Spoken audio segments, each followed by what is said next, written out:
apa kabar pemirsa TVR Parlemen dimanapun Anda berada? Berjumpa kembali bersama saya Elisa Purba dalam program TVR 17. Tepat pukul 17 waktu Indonesia Barat kami hadirkan kepada Anda sejumlah informasi paling baru dan menarik seputar kinerja dan kegiatan DPR RI yang telah disajikan oleh tim redaksi TVR Parlemen. Dan pemirsa, inilah TVR 17 edisi Selasa 20 September 2022. Selengkapnya.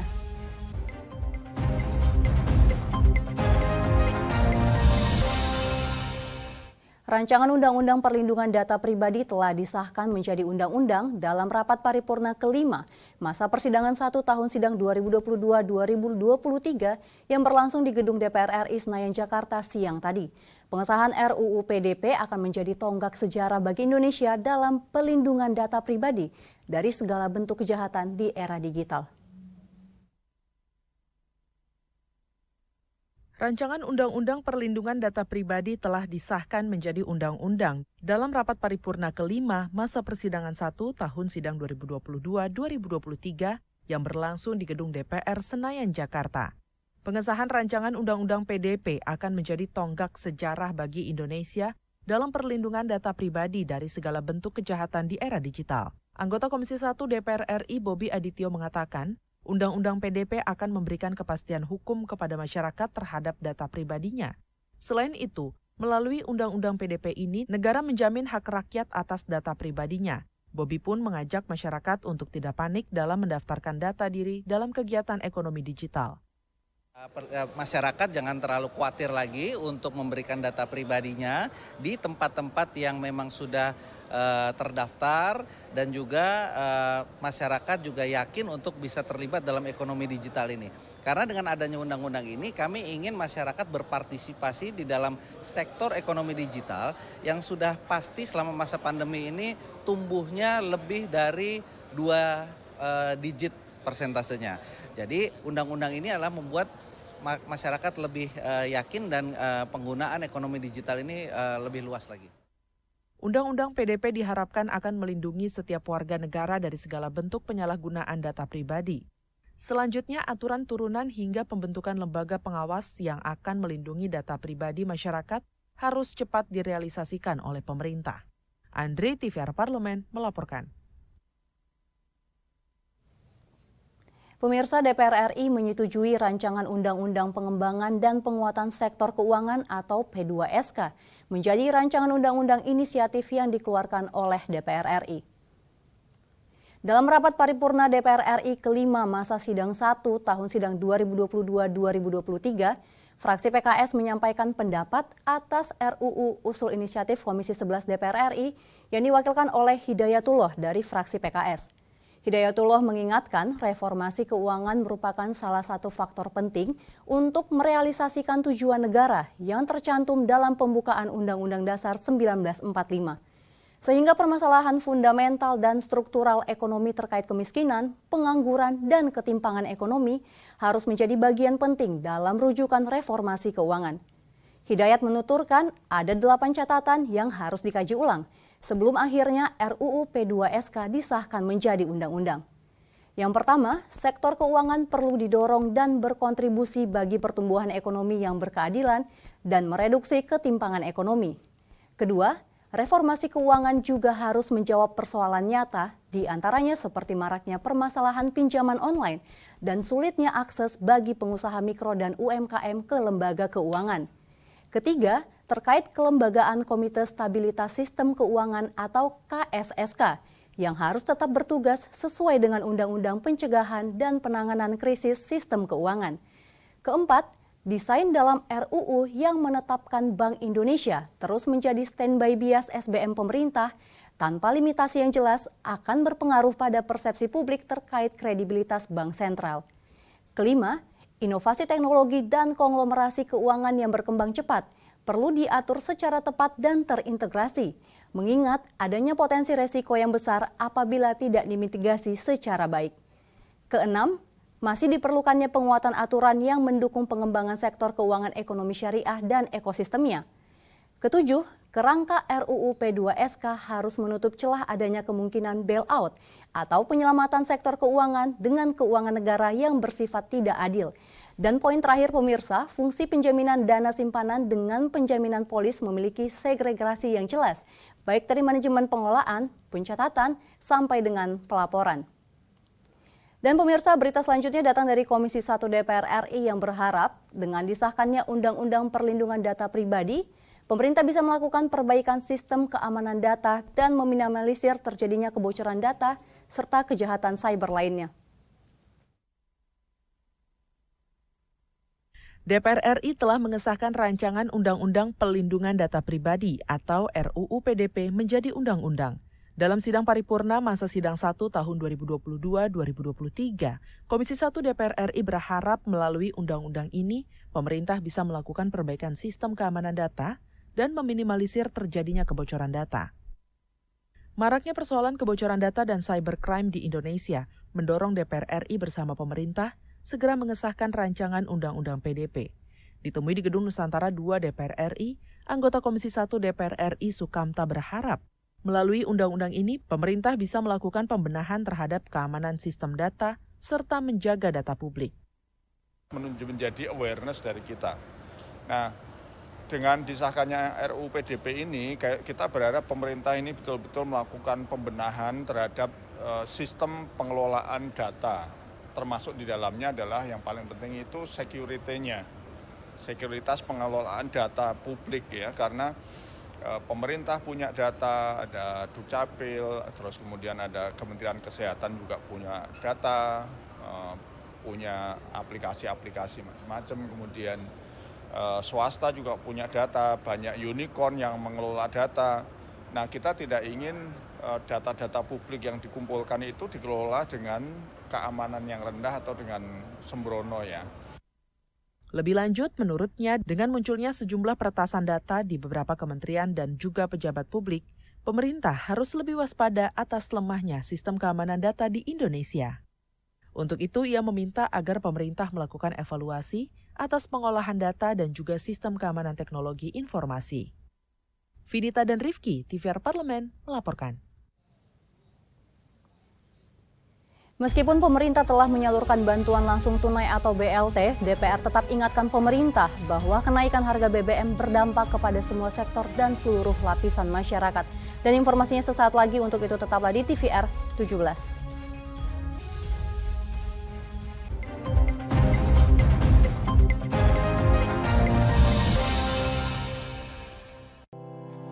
Tugas dan fungsi DPR RI sangat penting bagi negeri ini sebagai pengemban amanat rakyat.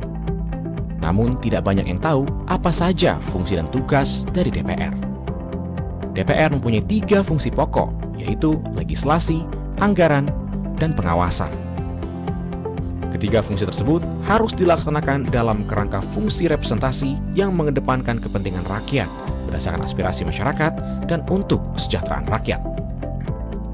Dari fungsi legislasi, DPR RI mempunyai tugas dan wewenang untuk menyusun dan menetapkan program legislasi nasional bersama dengan pemerintah, menyusun dan membahas rancangan undang-undang, menerima rancangan undang-undang dari DPD, membahas rancangan undang-undang yang diusulkan oleh Presiden ataupun DPD, menetapkan undang-undang bersama dengan Presiden, menyetujui atau tidak menyetujui peraturan pemerintah pengganti undang-undang yang diajukan Presiden untuk ditetapkan menjadi undang-undang. Sementara, fungsi anggaran membahas dan memberikan persetujuan atau tidak memberikan persetujuan terhadap rancangan undang-undang tentang APBN yang diajukan Presiden, memperhatikan pertimbangan DPD atas rancangan undang-undang tentang APBN dan rancangan undang-undang terkait pajak, pendidikan, dan agama, menindaklanjuti hasil pemeriksaan atas pengelolaan dan tanggung jawab keuangan negara yang disampaikan oleh BPK, memberikan persetujuan terhadap pemindahantanganan aset negara maupun terhadap perjanjian yang berdampak luas bagi kehidupan rakyat yang terkait dengan beban keuangan negara. Dan fungsi pengawasan, melakukan pengawasan terhadap pelaksanaan undang-undang, APBN, dan kebijakan pemerintah, membahas dan menindaklanjuti hasil pengawasan yang disampaikan oleh DPD terkait pelaksanaan undang-undang mengenai otonomi daerah, pembentukan, pemekaran, dan penggabungan daerah, pengelolaan sumber daya alam dan sumber daya ekonomi lainnya, pelaksanaan APBN, pajak, pendidikan, dan agama. Terima kasih. Video ini dipersembahkan oleh TV dan Radio Parlemen Biro Pemerintahan Parlemen, Sekretariat Jenderal, dan Badan Keahlian DPR RI.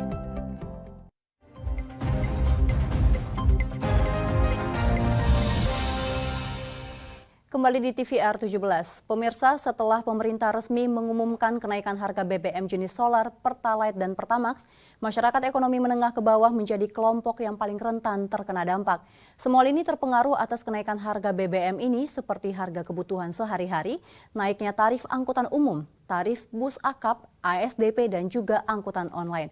Dan berikut ini laporan mendalam yang telah dirangkum oleh tim redaksi TVR Parlemen dalam segmen Editorial Parlemen.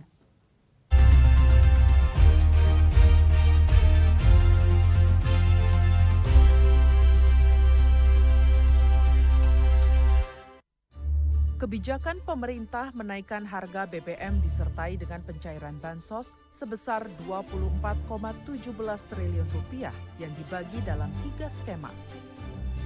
Di Gedung Nusantara II DPR RI, anggota Badan Anggaran DPR RI Marwan Cik Asan menilai, meski pemerintah menyalurkan bansos Rp24,17 triliun, kenaikan harga BBM berpotensi mengakibatkan bertambahnya angka pengangguran dan kemiskinan.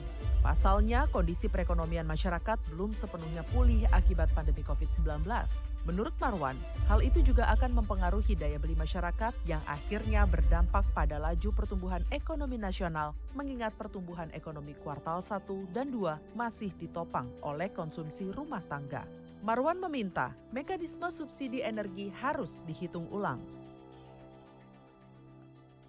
Pengurangan subsidi, kenaikan BBM, siapapun penerimanya otomatis pasti akan meningkatkan kemiskinan.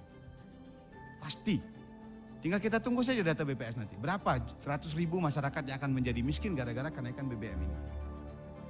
Jadi kita sudah berusaha sekuat tenaga beberapa tahun dengan menaikkan anggaran belanja kita. Supaya orang miskin ini makin sedikit. Kita hitung betul dulu subsidi ini.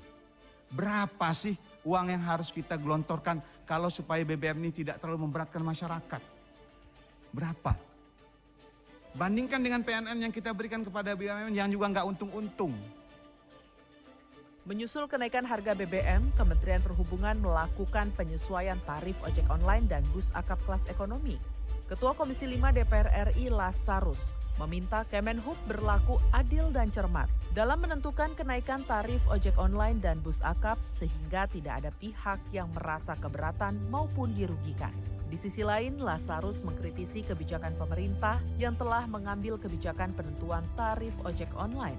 Hal itu seharusnya diikuti dengan penerapan kebijakan yang mengatur PNBP dari para aplikator transportasi online. Ada kenaikan harga BBM hari ini, ya, dan itu pasti berdampaklah kepada biaya personal angkutan online. Kita berharap juga angkutan ini jangan naik terlalu tinggi lah biayanya, ya. Ya paling tidak ya cari titik temu yang bagus lah. Pesan kita seperti itu, dihitung secara cermat gitu. Nah kepada aplikator juga gitu, jangan ambil untung terlalu besar dong. Per hari ini juga kita belum tahu nih berapa PNBP yang kita dapat dari aplikator terkait dengan PNBP nih, pendapatan negara bukan pajak dari aplikator. Bisnisnya kan menggunakan jalan ini. Nah kalau jalannya rusak, peran mereka apa? Sementara itu, pelaku usaha angkutan darat juga akan menaikkan tarif setidaknya 25% yang akan dikenakan pada angkutan non-ekonomi maupun yang tarifnya tidak diatur pemerintah. Menanggapi itu, anggota Komisi 5 DPR RI Tamanuri mendesak Kemenhub membuat payung hukum yang jelas sebagai batas kenaikan tarif angkutan umum. Kenaikan tarif angkutan umum harus dihitung secara cermat. Menurut Tamanuri, tarif baru angkutan umum jangan menambah beban masyarakat pasca kenaikan harga BBM, namun juga jangan merugikan pelaku usaha transportasi. Karena masyarakat inilah yang membuat roda perekonomian itu bisa berjalan sebagai harapan. Kalau kita mandek ekonomi kita, maka berarti kondisinya sangat tidak kita inginkan. Nah oleh karena itu, mesti bijaklah. Harapkan pemerintah, terutama dari Kementerian Perhubungan, bijak melihat kondisi inflasi, melihat juga menyambung-nyambungkannya dengan berbagai sektor, sehingga apa yang diputuskan akan hasilnya bisa diterima di semua pihak. Anggota DPR RI meminta pemerintah memperhatikan kelompok masyarakat yang sebelum kenaikan BBM ada di atas garis kemiskinan dan tidak masuk data bansos. Kebijakan penyesuaian tarif angkutan umum, taksi, dan kendaraan online selain harus seksama, juga harus diikuti pengawasan ketat agar penyesuaian tarif jasa transportasi tidak berlebihan. Tim Liputan TVR Parlemen melaporkan.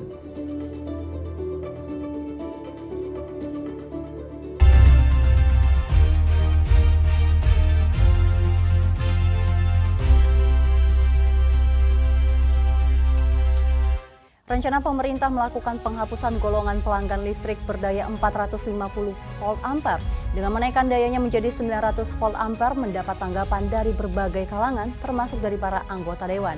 Dan informasinya sesaat lagi, untuk itu jangan kemana-mana, tetaplah di TVR 17.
Kembali bersama kami di TVR 17. Pemirsa, Komisi 7 DPR RI mendesak pemerintah untuk cermat dan komprehensif dalam mengambil kebijakan untuk mengatasi surplus listrik PLN, termasuk kebijakan penghapusan listrik berdaya 450 volt ampere yang dinilai akan memberatkan masyarakat. Dan untuk lebih lengkapnya berikut laporan dari rekan kami Rodiah dengan Wakil Ketua Komisi 7 DPR RI berikut ini. Baik pemirsa TVR Parlemen, saat ini saya sudah berada di depan ruang rapat Komisi 7 DPR RI. Dan kali ini saya akan membahas terkait isu wacana penghapusan listrik 450 volt ampere menjadi 900 volt ampere. Bagaimana tanggapan DPR mengenai hal tersebut? Untuk menjawabnya, saat ini saya sudah bersama dengan Wakil Ketua Komisi 7 DPR RI, yakni Bapak Edi Suparno. Dan selamat pagi Pak, bagaimana kabarnya? Alhamdulillah baik, terima kasih. Terkait dengan isu wacana penghapusan listrik 450 volt ampere ini, bagaimana tanggapan Bapak? Ya, pertama mungkin kita perlu sampaikan bahwa untuk menghapus, untuk menambah, melakukan evaluasi kebijakan itu perlu studi yang dilakukan terlebih dahulu, dan itu studi itu harus dilakukan secara komprehensif. Sehingga memang kita membutuhkan masukan berdasarkan sebuah studi yang memang akurat, yang akademis.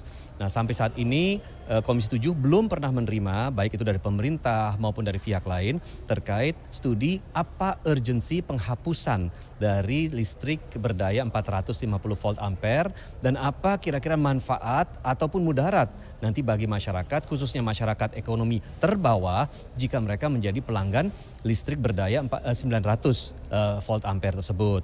Nah, itu yang harus dipelajari dan harus kita bahas secara komprehensif sebelum kemudian mengkomunikasikan komunikasikan tersebut kepada publik.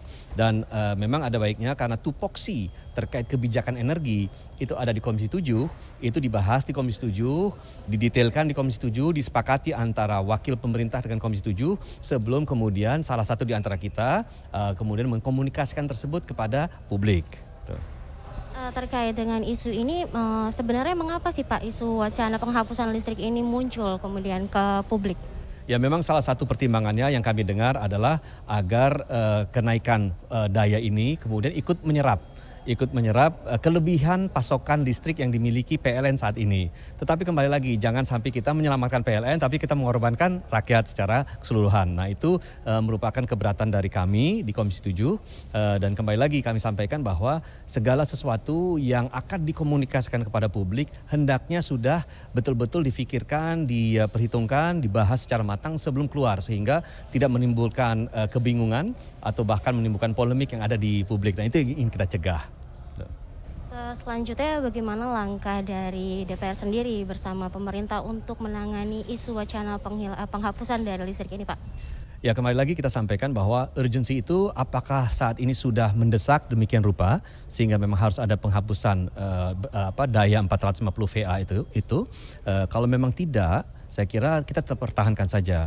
Dan kebetulan juga kami sudah sepakat dengan Kementerian SDM secara prinsip bahwa penghapusan saat ini masih belum diperlukan. Tetapi kembali lagi, itu kan baru sebuah pembicaraan yang didasarkan pada data empiris ya di lapangan. Jadi saya kira perlu ada data akademis, perlu ada pendalaman, penelitian untuk melihat apakah wacana tersebut memang layak ditindaklanjuti atau tetap dipertahankan daya 450 VA tersebut. Dan per hari ini kami tetap berpandangan bahwa belum ada hal yang mendesak agar daya 405 VA itu dihapus dari masyarakat. Baik, terima kasih Pak atas wawancaranya. Baik pemirsa TVR Parlemen, itulah wawancara saya dengan Wakil Ketua Komisi 7 DPR RI, Bapak Edi Suparno. Dan saya melaporkan dari ruang rapat Komisi 7 DPR RI, saya Rodiah kembali ke studio. Baik, terima kasih rekan Rodiah. Dan selanjutnya pemirsa, apa saja yang menjadi topik perbincangan di media online pada hari ini? Usai jeda tetaplah di TVR 17.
Kembali di TVR 17. Pemirsa, kali ini kita masuk ke segmen media nasional. Mari kita simak apa saja yang disoroti media nasional tentang isu-isu terkini, serta tanggapan dari sejumlah anggota Dewan. Bersama rekan kami, Diva Rizka.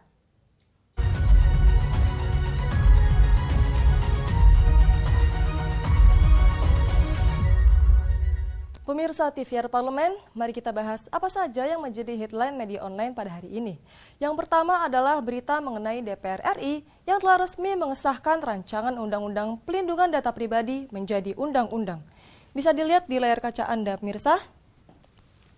DPR RI resmi mengesahkan rancangan Undang-Undang tentang Pelindungan Data Pribadi atau PDP menjadi undang-undang. Pengesahan Undang-Undang PDP diambil saat pembicaraan tingkat 2 di rapat paripurna kelima masa persidangan 1 tahun sidang 2022-2023 di Kompleks Parlemen Senayan, Jakarta, siang tadi pada 20 September 2022.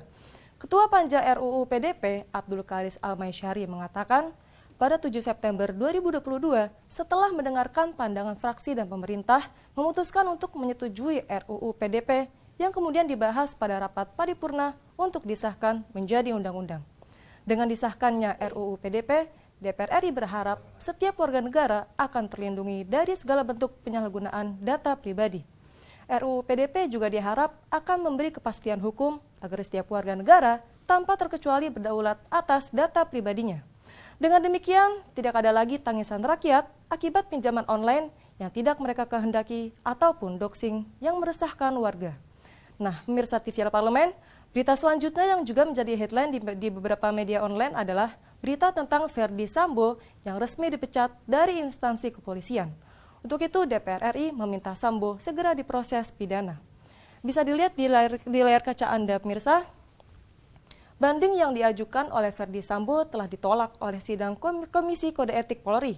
Dengan kata lain, Verdi Sambo pun resmi dijatuhi sanksi pemberhentian tidak dengan hormat alias dipecat dari kepolisian. Untuk itu, Komisi 3 DPR RI meminta proses pidana Verdi Sambo segera dijalankan. Anggota Komisi 3 DPR RI, Trimedia Panjaitan, mengatakan kasus Verdi Sambo telah menyita perhatian publik. Menurutnya, apabila banding Sambo diterima Polri, tentunya akan menuai atensi dari Presiden dan masyarakat luas. Lebih lanjut, Trimedia juga mendorong agar proses pidana Verdi Sambo dan kawan-kawan segera dijalankan. Ia meminta Kapolri Jenderal Listio Sigit Prabowo harus mencurahkan fokusnya pada persiapan pengamanan penyelenggaraan Pileg dan Pilpres di tahun depan. Sementara itu, anggota Komisi 3 DPR RI lainnya, Didik Mukrianto, mengatakan pemecatan Verdi Sambo secara tidak hormat dan beberapa perwira Polri lainnya telah mematahkan keraguan publik akan ketuntasan kasus pembunuhan Brigadir J. Keputusan tersebut dinilai bisa meminimalisir berbagai hambatan dalam penanganan kasus Brigadir J. Nah, pemirsa TVR Parlemen, itu tadi headline media online pada hari ini mengenai DPR RI yang telah resmi mengesahkan Undang-Undang Pelindungan Data Pribadi dan juga berita mengenai DPR RI yang meminta Verdi Sambo segera diproses pidana. Kembali ke rekan Elisa.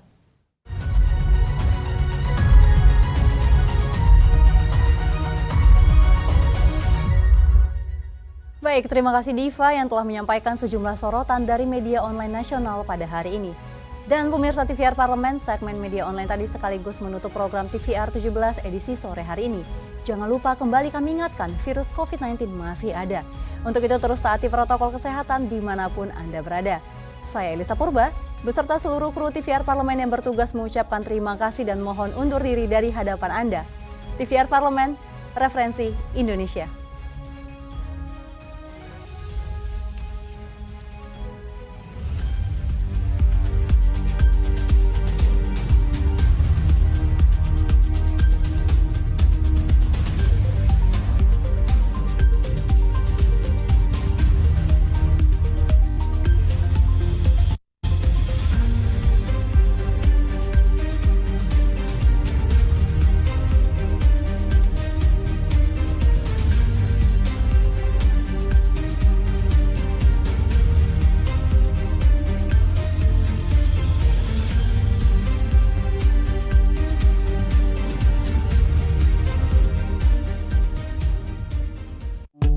DPR RI memiliki fungsi diplomasi dalam menjalankan politik luar negeri sesuai dengan pasal 116 Undang-Undang MD 3. Kontribusi aktif BKSAP DPR RI memainkan peranan penting dalam memenangkan persaingan global melalui IPU, IPA, IPPF, AIPA, dan PUIK.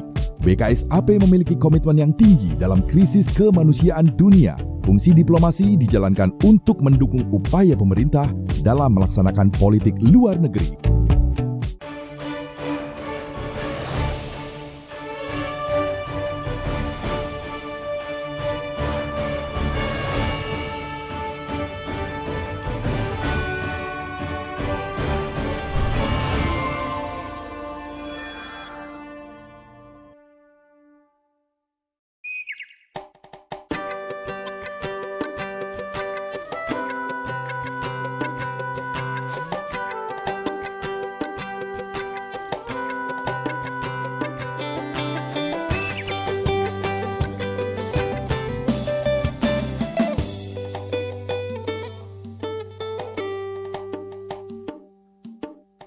Halo pemirsa, apa kabar?